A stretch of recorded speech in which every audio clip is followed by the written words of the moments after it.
Bien, está grabando, así que formalmente muy buenas tardes muchachos, bienvenidos a la clase del día de hoy, 3 de junio, en la cual vamos a abordar un tema de electromagnetismo.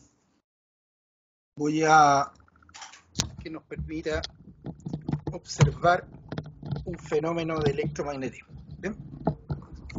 Entonces, tengo unos LED, ¿cierto?, que me van a permitir observar un fenómeno. Miren, aquí tengo un motor eléctrico. Este motor eléctrico, si lo conecto, pueden observar que está girando, ¿cierto? En este caso está en sentido antihorario, ¿ya? En realidad si lo vemos de frente al motor, bien, podemos observar, en este caso está antihorario, ¿cierto? Y si lo conecto al revés, sentido horario. Este es un motor de corriente continua. Pero un motor de corriente continua, cuando tiene imanes permanentes, también me sirve como un dínamo. Entonces voy a conectar esto. Los LED están ubicados de tal manera que pueda determinar el sentido de la carga. Entonces estoy girando ahora el motor. Voy a girar el motor, ¿sí? Y ustedes pueden ver el encendido de un LED, ¿sí? Estoy girándolo en sentido horario y pueden ver que genera energía y está encendiendo un LED del lado derecho. Y si lo giro en sentido contrario, enciende el otro LED, ¿sí? Entonces para el lado derecho funciona un LED, para el lado izquierdo funciona el otro LED, ¿sí? Esto es un generador de corriente continua llamado dinamo. Sin embargo, también existe la posibilidad de tener un alternador. Para el ejemplo voy a utilizar un motorcito de impresora, un motorcito paso a paso. Ahí sí. Entonces, como puede ver, están encendiendo los dos LED porque está entregando energía de manera alterna, simultáneamente para el lado izquierdo y derecho. ¿Ok? Aún no importa si los giro en sentido antihorario o en sentido horario, encienden los dos LED. ¿Sí? En cambio, en el dínamo, enciende la luz del lado derecho y en antihorario enciende la luz del lado izquierdo. ¿Bien? Dinamo, un generador de corriente continua, alternador, generador de corriente alterna. Bien, continuamos. Ahora es el turno de un solenoide. ¿Qué es un solenoide? Alambre esmaltado, enrollado en un núcleo de plástico, pero que tenga aire entre medio, no tiene un núcleo. ¿Ya? Observe qué es lo que ocurre al colocar una pieza metálica en su interior. ¿Ya? Acá hay un hierro, ¿sí? Lo pinté básicamente para que darle un cierto grado de diferenciación. Tengo un núcleo, ¿cierto? Un hierro en su interior y voy a alimentarlo.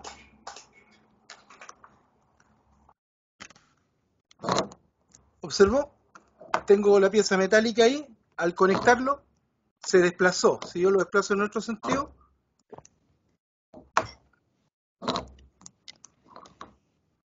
entonces el solenoide es un dispositivo que me permite realizar electroválvulas, me permite realizar la apertura de las chapas de las puertas de las casas, o bien un solenoide que es el chanchito partida en la jerga técnica para poder expresarnos al dispositivo que alza la horquilla y además hace contacto eléctrico para que el motor de partida funcione, ¿bien? Y es la capacidad que tiene el enrollamiento de tomar los campos magnéticos y desplazar una pieza. Entonces, por ejemplo, un toque y fíjese cómo se desplazó. ¿Ya? Es bien poderoso este dispositivo. Bueno, si usted mantiene la polarización, queda ahí. ¿Ya?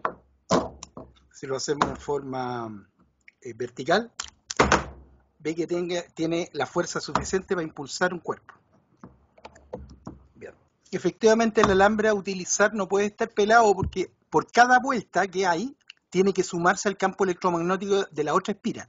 si estuvieran desnudos, sin la laca, sin el barniz, el alambre se juntaría y no habría este efecto. El efecto se produce gracias a que el tránsito de corriente sobre un conductor genera un campo magnético asociado en el alambre, ¿ya? Y esto, por eso vamos a ver ahora justamente un electroimán. Para ello, tomé alambre del mismo tipo, este alambre 18 que está esmaltado, y lo enrollé sobre un cable, sobre un clavo. Al clavo le puse un papel, ¿sí? un permacel. Si le agrego la fuente de poder que tengo, que es la batería, directamente a los cables, el efecto Joule sería tanto que me quemaría las manos. Entonces le agregué unas resistencias para limitar un poquito la corriente. Para ver el efecto, que es lo que ocurre acá, tengo unos clavos, ¿cierto? Como puede ver, no hay atracción de esta bobina hacia los clavos. Pero si alimento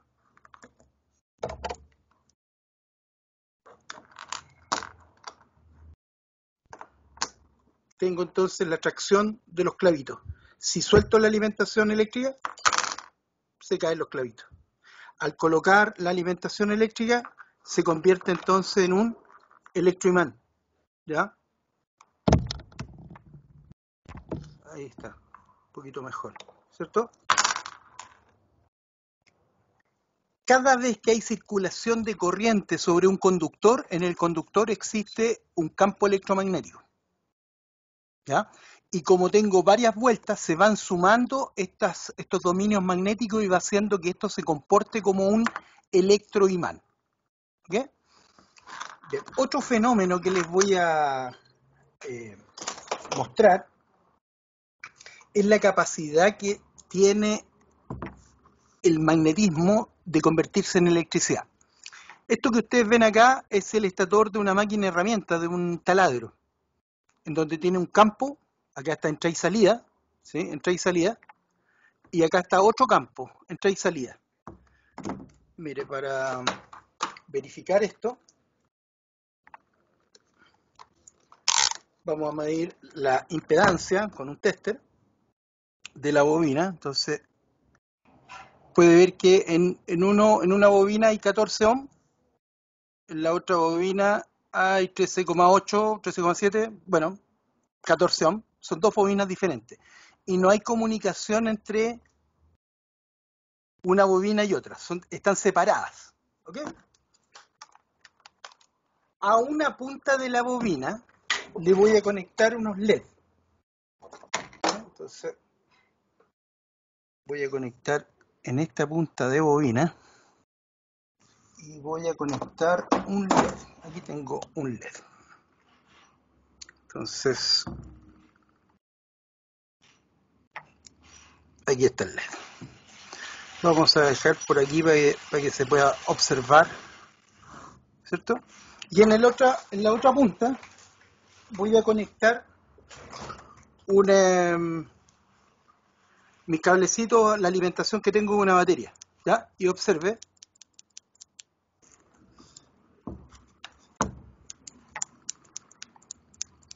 Pueden ver qué es lo que ocurre. Mire, coloco la corriente a la bobina, no pasa nada. Cuando la saco, no sé si logran ver el efecto lumínico del LED. Sí, perfecto. Bien. Entonces, con esto se comprueba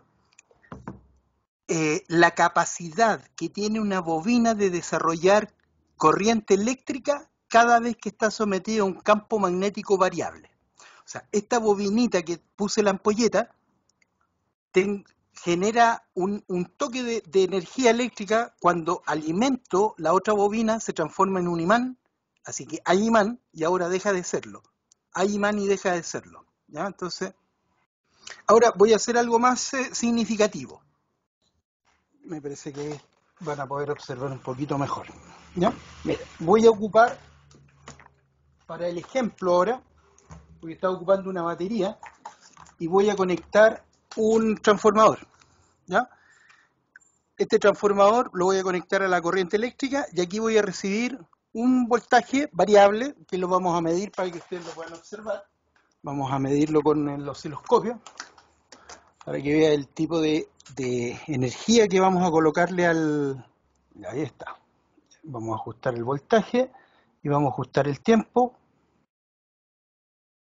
Ya. Ahí puede ver entonces, eso es corriente alterna. Lo conecté a los 220, pero el transformador me bajó la tensión, y así que tengo un poquito menos de 10 voltios alternos. ¿Ya?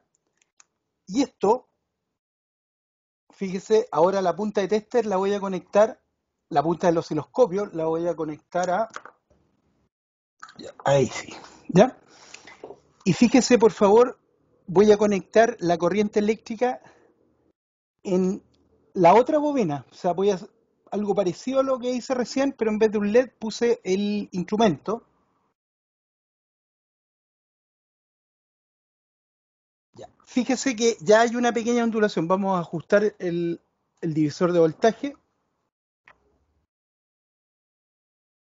Ahí puede ver entonces lo que está sucediendo en la bobina. Yo estoy energizando una bobina y estoy midiendo en la otra bobina lo que está sucediendo. Como puede ver, se induce. Para ir más lejos aún, mire, sigue estando conectada la bobina ahí y vamos a colocar el hierro que utilizamos recién para el experimento del solenoide. Y ahí está. No sé si logran sentir una vibración. A ver.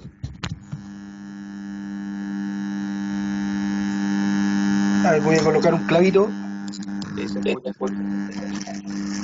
¿Sí? Ya, está. Lo único que hice con el hierro es depositarlo en la bobina, que en este minuto está alimentado con corriente alterna. Aquí está la bobina alimentada y está el hierro. Voy a ocupar un relé. Ustedes ya conocen este dispositivo, ¿cierto? Y ustedes saben que al aplicarle energía al relé, ¿cierto? Es porque trae una bobina, ¿cierto? Y esta bobinita cuando la acciono, ahí está el juego del relé, lo observan, ¿cierto? Ya. Pero no voy a ocupar el relé para lo que está hecho, sino que voy a ocupar el relé, la bobina del relé, y voy a ocupar el osciloscopio y lo voy a conectar en las puntas de la bobina. Entonces, un 85 y el 86. Pueden observar el osciloscopio tiene una línea, ¿sí? Pueden ver, ahí está, no hay voltaje. Pero si acerco el relé, insisto, estoy en las puntas de la bobina y lo voy a acercar a este núcleo que tiene campo electromagnético variable, observe el osciloscopio, por favor. ¿Qué aparece en las puntas de la bobina del relé? Corriente inducida, ¿ya? Mire, voy a alejarme y fíjese el osciloscopio, ya no marca. Y a medida que me acerco, sí marca. Es decir, una bobina que está sometida o que está en presencia de un campo magnético variable, en las puntas de la bobina desarrolla energía eléctrica. Eso se llama inducción electromagnética.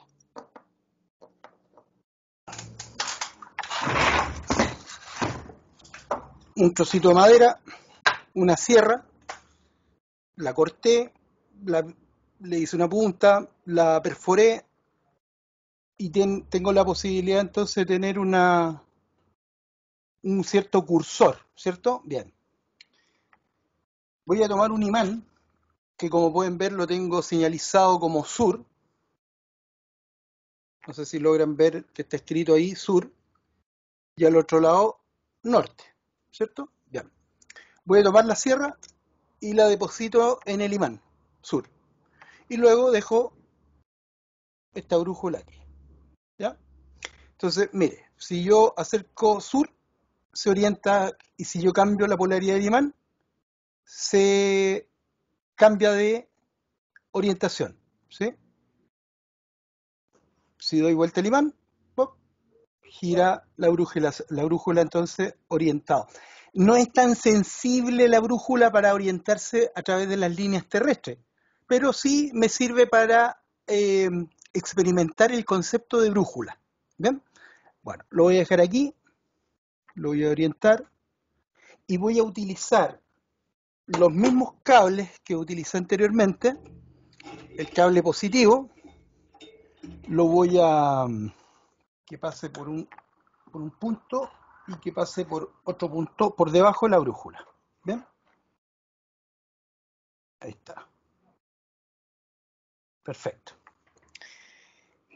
Voy a hacer pasar 3 intensidades de corriente. La primera, voy a prender una ampolleta de 55 watts, así que aproximadamente unos 5 amperes de consumo van a pasar por este cable y van a modificar la orientación de la brújula.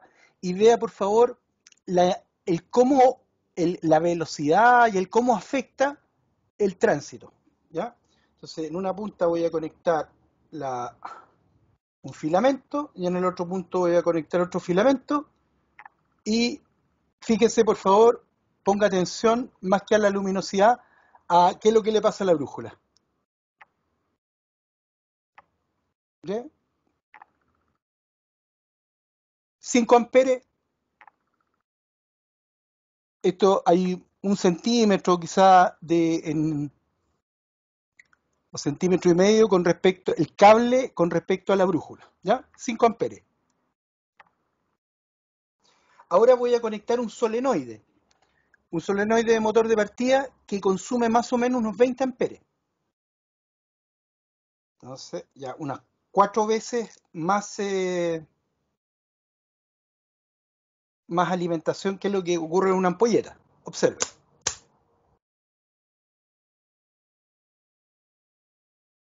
¿Ok?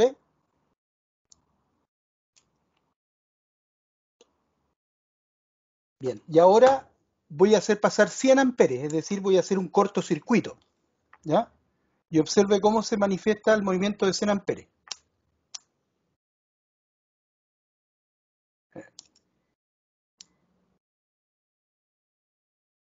¿Ok? ¿Qué puede concluir al respecto de la corriente y el campo magnético que pasa por un conductor?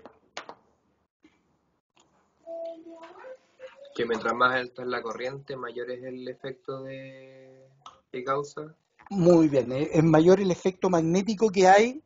Mientras más corriente haya, más campo magnético hay en el conductor. Bien, esto es lo que descubrió Oersted en 1800. ¿Okay?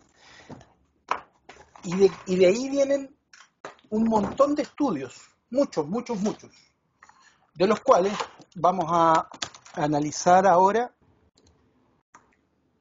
Esta es la tabla periódica de los elementos, ¿sí? Y están aquí en un recuadro de color verde. Voy a colocar un lápiz. En este recuadro de color verde, los 9 materiales que están alojados en el grupo 8B, que son los que más efecto ferromagnético tiene el imán, partiendo por el fierro, siguiendo por el cobalto, el níquel, rutenio, rodio, paladio, osmio, iridio y platino. El átomo de Dalton decía que tenía niveles.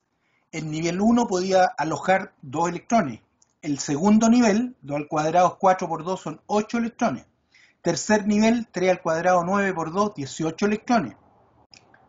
Cuarto nivel, 4 al cuadrado 16 por 2, 32 electrones. Quinto nivel, 5 al cuadrado 25 por 2, 50 electrones. Pero Pauli determinó que hay subcapas o subniveles llamados capa S, P, D, F, K. Efectivamente, la primera capa tiene una primera capa S, pero en cambio el segundo nivel tiene una capa S y una capa P que contiene 3 orbitales. Entonces, en la capa 2 en realidad hay 4 orbitales, por eso que puede alojar 8 electrones. Cada orbital puede contener como máximo 2 electrones. El tercer nivel tiene 9 capas, y en cada capa 2 electrones, por eso puede albergar 18 electrones. El cuarto nivel tiene 16 capas, y en cada capa 2 electrones, por eso puede albergar 32 electrones. Y en el quinto nivel tiene 25 capas o subniveles. 2 electrones en cada uno, puede tener los 50. Entonces, el llenado o configuración electrónica de estos elementos que están ubicados en el grupo 8B, acá hay un ejemplo del fierro, el cobalto y el níquel. cuya configuración electrónica, como puede ver, la primera capa el fierro tiene 26, número atómico, es decir, tiene 26 electrones repartidos en sus capas. El cobalto 27, el níquel 28 y así sucesivamente. Aquí hay el ejemplo de estos tres materiales. Y todos los 8 elementos tienen una particularidad, que en la capa 3D tienen electrones desapareados. En todos los demás tienen pares. Pero justo en la capa 3D, la característica de estos materiales es que tienen electrones desapareados. Entonces, estos electrones desapareados es lo que nosotros vamos a entender como dominio magnético. Entonces, si en la capa 3D usted tiene electrones desapareados cuyos spin están orientados para cualquier lado, ese material no tiene imán, está desimantado o desmagnetizado. Pero si por una fuerza externa, magnetismo, temperatura, presión, usted orienta los dominios magnéticos y hace que todos estén orientados, cuyos spin estén orientados en la misma dirección, usted hace que ese material se magnetice.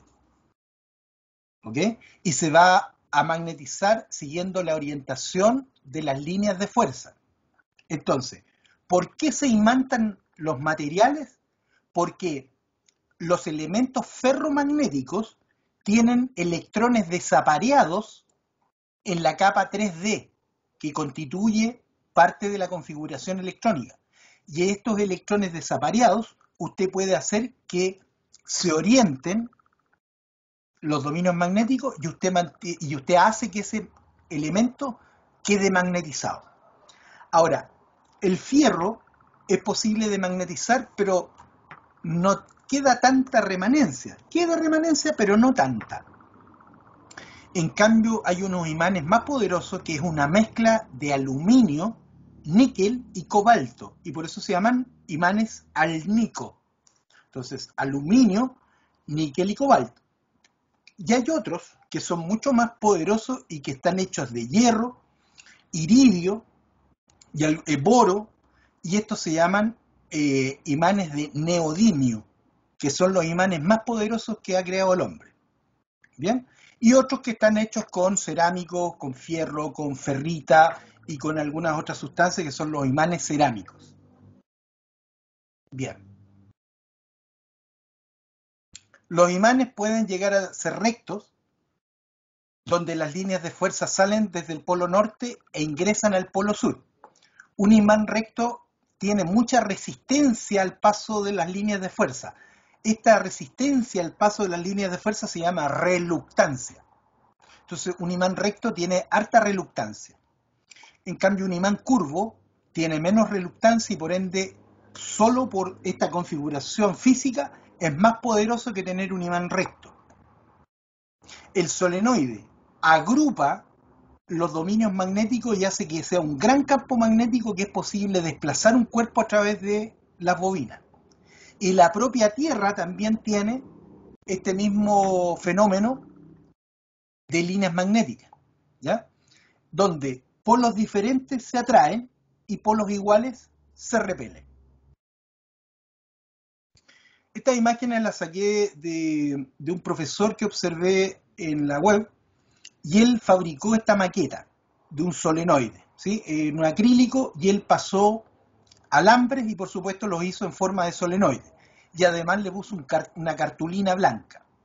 Luego conectó las puntas de este solenoide y esparció limaduras de hierro, y puede ver que las limaduras de hierro dan como evidencia las líneas de fuerza que tiene el campo magnético en un solenoide.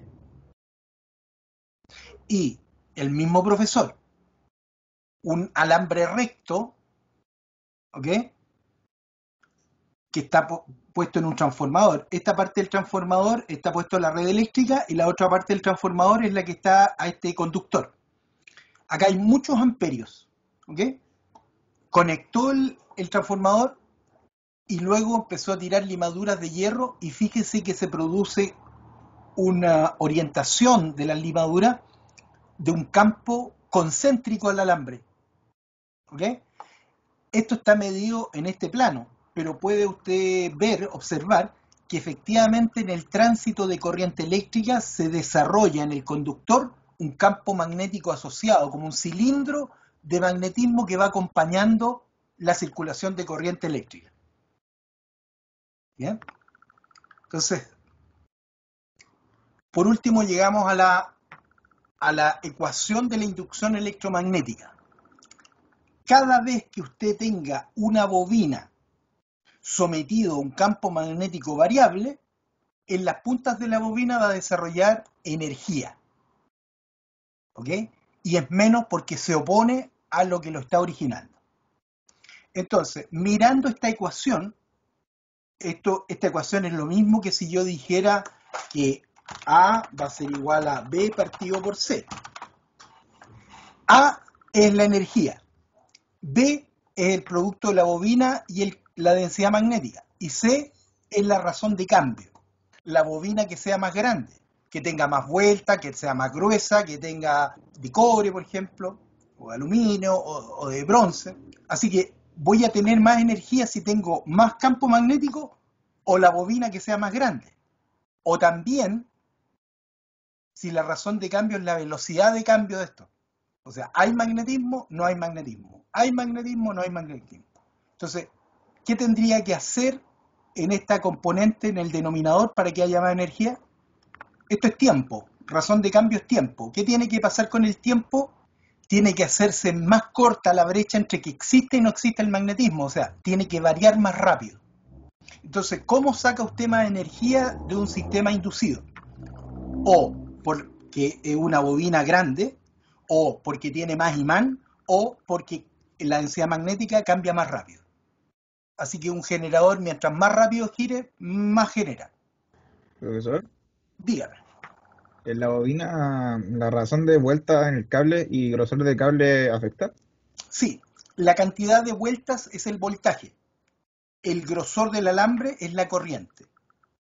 Entonces, si usted quiere tener algo potente, tiene que tener más vueltas y el alambre incluso tiene que ser más grueso. Las vueltas son el voltaje. El tamaño o la sección del conductor es la corriente. Bien, muchachos. Entonces, dicho esto, en la guía van a responder para ustedes. No tienen que mandarme esto a mí. Esto es para que ustedes sepan la brecha que les falta por saber. Bien, vamos a ver algunas preguntas. ¿Qué es un imán? Puede ser natural o puede ser artificial, pero tiene las propiedades de atraer elementos ferromagnéticos. Eso es un imán. ¿Bien? 3 tipos de imán, lo que vamos a ver que pueden ser artificiales, pueden ser naturales, pueden ser electroimán. El electroimán tiene las mismas características que un imán, solo que es producido gracias a la corriente eléctrica sobre una bobina y un núcleo de hierro. Y el núcleo de hierro adopta las mismas cualidades de un imán. Materiales con que se hacen los imanes: cerámicos, alnico, neodimio. ¿Por qué se magnetiza el hierro? Gracias a poder orientar los dominios magnéticos de los elementos ferromagnéticos, o del hierro en este caso. ¿Cuáles son los dominios magnéticos en un elemento ferroso o ferromagnético? Son los electrones desapareados que están en la capa 3D. Y es la característica que tienen todos los elementos ferromagnéticos y que pueden magnetizarse, porque puede orientarse los electrones desapareados ubicados en la capa 3D de los elementos. Un material ferromagnético es aquel que está ubicado en el grupo 8B y que tiene características de atracción sobre un imán. Se atraen. Diamagnético es algo que no tiene ningún efecto el magnetismo sobre el material. Ninguno. Por ejemplo, la madera, el plástico. En cambio, paramagnético es que el magnetismo tiene efectos, pero no de atracción hacia el elemento, pero sí produce movimientos de electrones en ese elemento. Ejemplo, el cobre. El cobre, si usted coloca un imán, el cobre no se atrae. Sin embargo, el imán es capaz de producir en el cobre movimientos de electrones, haciendo que en una bobina haya inducción electromagnética. Entonces, hay elementos ferromagnéticos que se atraen por el imán, paramagnéticos que se afectan por el imán, pero no se atraen, y diamagnéticos que no tienen ni efecto ni atracción. ¿Qué ocurre en las inmediaciones de un conductor recto energizado? Lo que se produce son líneas de fuerza que evidencian la presencia de un campo electromagnético que acompaña a la corriente eléctrica. Así que el magnetismo es un fenómeno que acompaña siempre la corriente eléctrica. Cada vez que hay circulación de corriente eléctrica sobre un conductor, se desarrolla un campo magnético acompañando a la circulación de corriente. Profe, Dígame. ¿y si este conductor, como en la imagen anterior, se aísla, no afecta el campo electromagnético que genera? El magnetismo ocurre exactamente igual. O sea, un Entonces, conductor que tuviera plástico, las líneas magnéticas ocurren exactamente igual que acá. El ya, entonces no magnetismo, hay ni un aislante que pueda evitar el exacto, magnetismo. Nada, exacto, nada. Ya, esa es la pregunta. Me exacto. da duda. Ya, bro. El conductor que ocupé yo es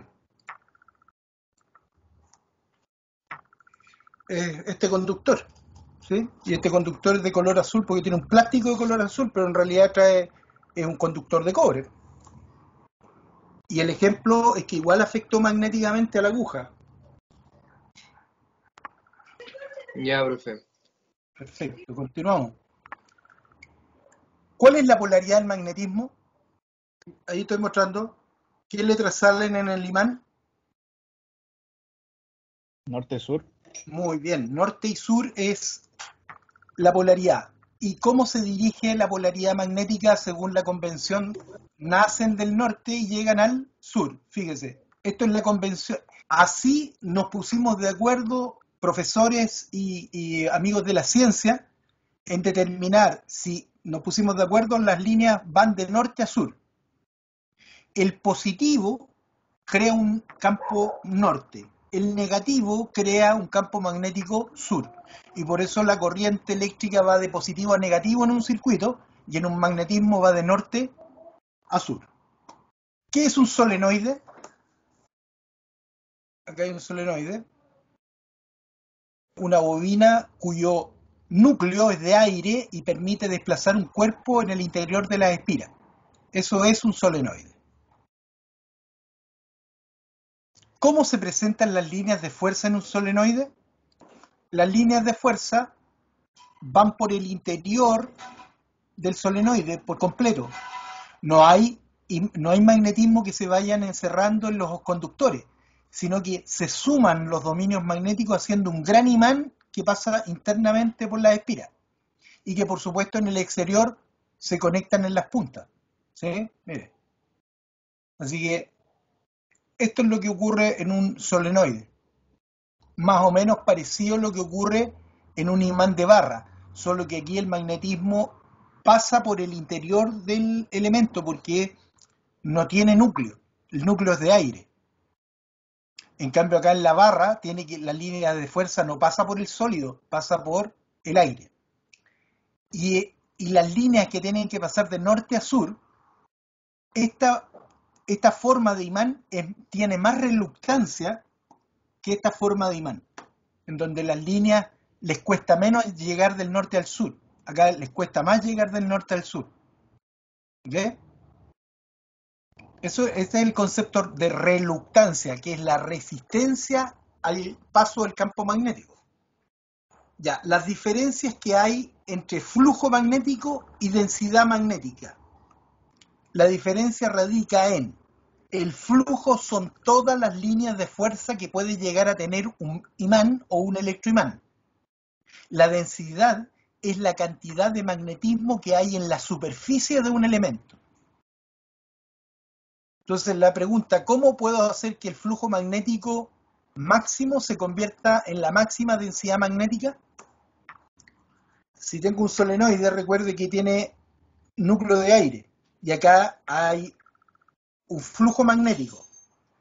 Pero si yo quiero hacer del flujo una buena densidad magnética, que todas las líneas magnéticas se concentren en el hierro. Entonces todo ese flujo se convierte acá en una buena densidad magnética cuando coloco un núcleo. ¿Ok? Entonces, densidad magnética tiene que ver con el magnetismo en una superficie. Flujo magnético son la cantidad de líneas de fuerza total que tiene un campo magnético. ¿Qué es lo que es la inducción electromagnética? Cuando una bobina está en presencia del magnetismo variable, la bobina desarrolla energía eléctrica. El ejemplo se lo hice con la bobina de un relé, que lo acerqué a algo que tenía un campo magnético variable, que yo conecté una bobina a la corriente eléctrica y la bobina empezó a cargarse y a descargarse de energía. Entonces hay un campo magnético en la bobina y yo al acercar la bobina al relé pude observar que en la bobina del relé apareció una energía eléctrica. ¿Por qué? Porque la bobina del relé estuvo en la cercanía de una densidad magnética que está cambiando, que está variando, que aparece y desaparece.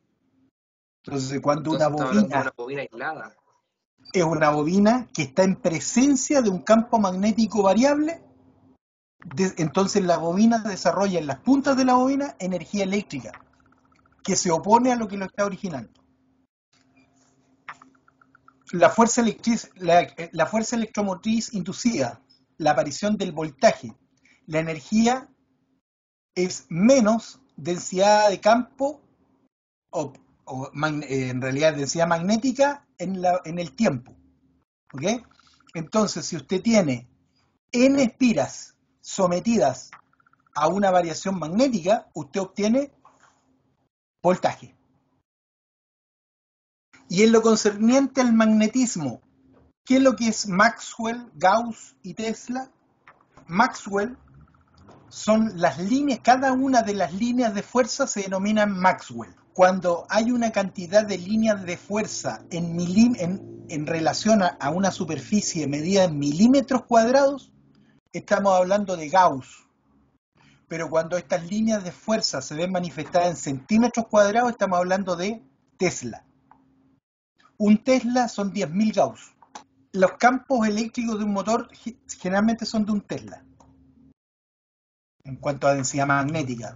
¿Bien? Bien. Las otras preguntas las van a ir respondiendo, ya que la próxima semana tenemos que tratar sistemas de arranque y luego sistemas de carga. Vamos a tomar estos principios electromagnéticos y los vamos a observar y vamos a ver cómo funcionan los motores y cómo funcionan los alternadores, ¿sí? Los sistemas de carga. Bien, queridísimos estudiantes, espero que la clase les haya resultado interesante, que les haya permitido hacer observación sobre este fenómeno electromagnético que es algo fascinante, que no se entiende mucho porque son invisibles. Entonces la única manera que podamos hacerla visible es a través de algunos experimentos que evidencian esta naturaleza magnética que tiene la corriente. Bien, así que espero que les haya aclarado la película. Bien, voy a detener la grabación.